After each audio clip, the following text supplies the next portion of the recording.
and an oviduct make up the reproductive system that creates an egg. The yolk grows in the ovary, and the rest of the egg forms around the yolk as it passes through the oviduct.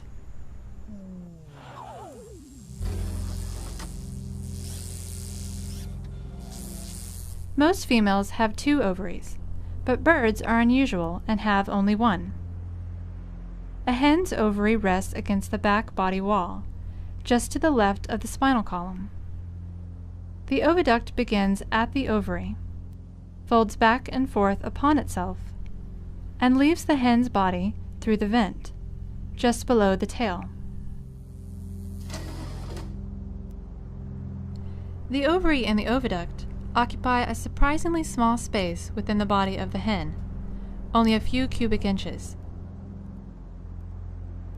But when the oviduct is stretched out, it's nearly 2 feet long and has 5 distinct sections: the infundibulum, the magnum, the isthmus, the shell gland, and the vagina.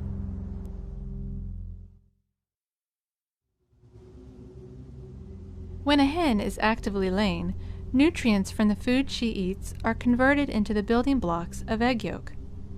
These building blocks, 1/3 protein, 1/3 fat, and 1/3 water, are then carried by the bloodstream from the liver to the ovary.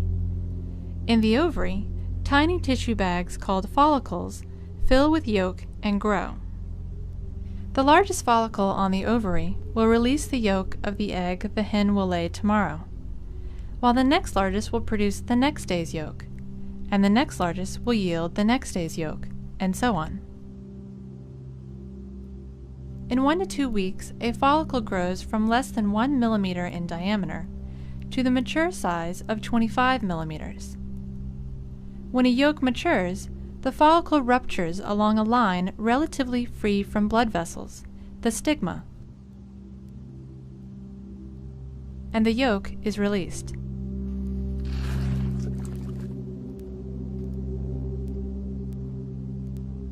If any blood vessels cross the stigma, a drop of blood may spot the yolk as it is released from the follicle.